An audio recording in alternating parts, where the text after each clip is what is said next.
আজকের সমাজে বেতার বা রেডিওর ভূমিকা যে কতখানি তা আলাদা করে আর বলে দিতে হবে না। আগে হ্যাঁ, ঠিকই শুনেছেন, এই একবিংশ শতাব্দীতেও রেডিও আমাদের একটি অত্যন্ত দরকারি গণমাধ্যম।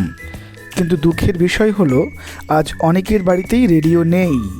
তাই অনেক মানুষ মনে করেন রেডিও বুঝি উঠে গেছে। সেই ভুল ধারণা ভাঙতে বাঁকুড়া জেলার বেতার সাহিত্য মঞ্চ সারা বছর ধরে নানান অনুষ্ঠানের আয়োজন করে থাকে। এবছর অর্থাৎ 2026 সালের বেতার দিবস অর্থাৎ 13ই ফেব্রুয়ারি দিনের কথা স্মরণ করে 15ই ফেব্রুয়ারি গান্ধী বিচার পরিষদের মুক্তি মঞ্চে অনুষ্ঠিত করেছে একটি মনোজ্ঞ অনুষ্ঠান। নানান গুণীজনের সমারোহে পালিত হয়েছে এই অনুষ্ঠান। রইল আজকের ভিডিওতে সেই অনুষ্ঠানের কয়েক ঝলক।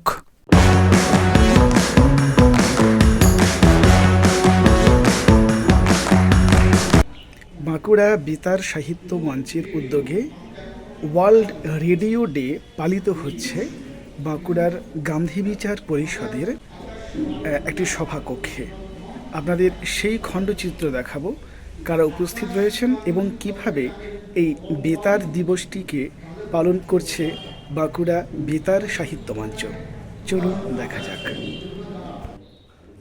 রেডিও একটা শুধুমাত্র বিনোদনের যন্ত্র নয়। রেডিও আমাদের কাছে শিক্ষক আমাদের শেখায়।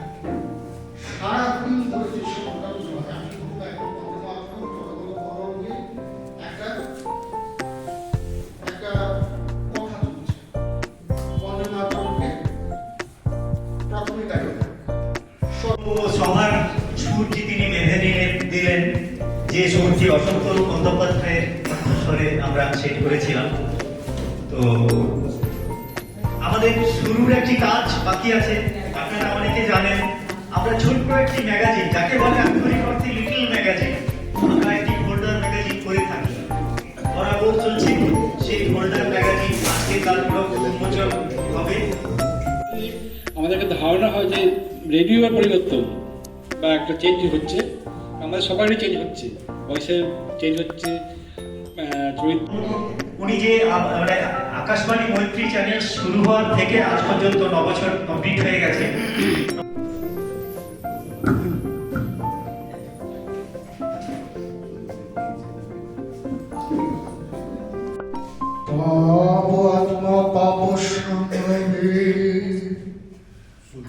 ত্রাহিমাং পুণ্ডরিকাক্ষ্যং সর্ব পাপ হরু হরি। 3 বছর হয়ে গেল না আমার আসা এখানে। 3 বছর আমি এখানে আসছি এবং প্রত্যেক বছর আপনাদের এই এত ভালোবাসা, আমি জানি না আমি তার যোগ্য কিনা, কিন্তু এটা আমি পেয়ে আসছি। কবিতাটির নাম জিজ্ঞাসা।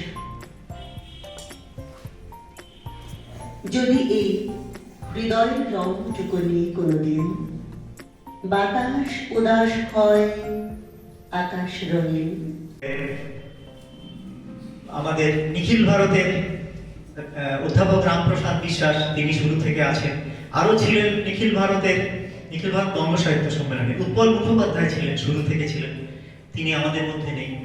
আমাদের মাপুর গ্রাম নডরার ওখানে বাড়ি, নডরাতে বাড়ি, তখন ছিলেন শ্রী সুবল দত্ত, আজকে তিনিও আমাদের মধ্যে নেই।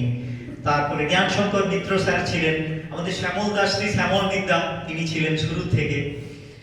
উনি প্রাত্যহিকের সেরা পত্রকারও বটেন। এরকম অনেকে আছেন শুরু থেকে, তারা অনেকে রয়েছেন, আবার অনেককে আমরা হারিয়ে ফেলেছি। যারা চলে গেছেন তাদের জন্য শ্রদ্ধা।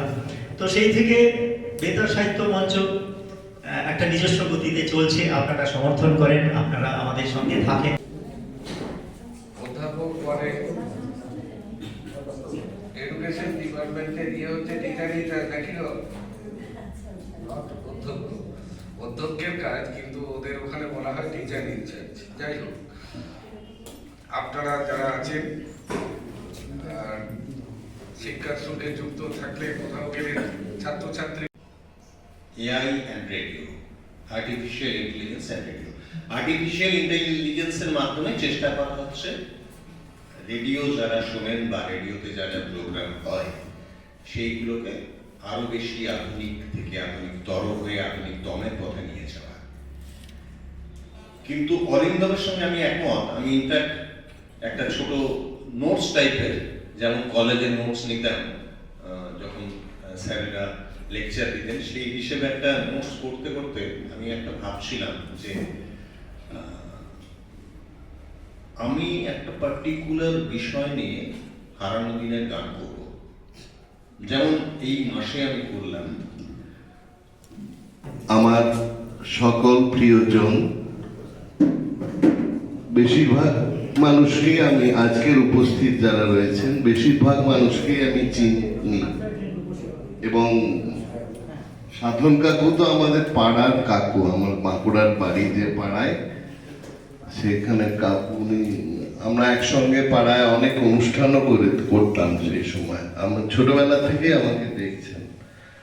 হেমন্ত কুমার বলাতে একবার আমার মনে পড়ে, সবিনয় নিবেদনে এক ভদ্রলোক চিঠি লিখে পাঠিয়েছিলেন। তিনি মানে কি খাঁটি বাঙালি, যাকে বলে কি বলবো ভেতো বাঙালি, তিনি লিখে পাঠিয়েছিলেন, আচ্ছা হেমন্ত সত্ত্বেও হেমন্ত মুখোপাধ্যায়কে হেমন্ত কুমার এরকম করে কায়দা কানুন করে না বললেই নয়, তাকে হেমন্ত কুমার নাম আমরা কি করে দিয়ে দিলেন আপনারা। যাই, আচ্ছা বেতার আকাশবাণীর পক্ষ থেকে আর যারা এসেছেন, আমাদের ধীমান চক্রবর্তী, আপনারা সবাই চেনেন। ধীমান অনেক দিনই আমাদের সঙ্গে আছে। ধীমান আমার স্নেহভাজন, তাই ওকে আমি নাম ধরেই ডাকি। হুবহু না আকাশবাণীর উপস্থাপক, বড় ক্রমশ একটু উঁচু জায়গায়, মানে কি বেশ জনসমর্থনের দিক থেকে ক্রমশ অনেক জায়গা দখল করছে। আর আছে আপনাদের চেনা আমাদের শ্রী অরিন্দম ঘোষ, ও আমার অত্যন্ত স্নেহভাজন। এই প্রথম আমরা ওকে পেয়েছি, ও সুদূর বর্ধমানের রসুলপুরে থাকে এবং কলকাতার আকাশবাণী কলকাতার মূল চ্যানেল গীতাঞ্জলির ঘোষক শ্রী অরিন্দম ঘোষ। হ্যাঁ, শ্রী অরিন্দম ঘোষ, এই ঘোষকে আমরা এই প্রথম আমাদের মধ্যে এইখানে পেয়েছি। তো আজকে আমাদের কিন্তু সব মিলিয়ে জমজমাট হয়ে গেছে। আমরা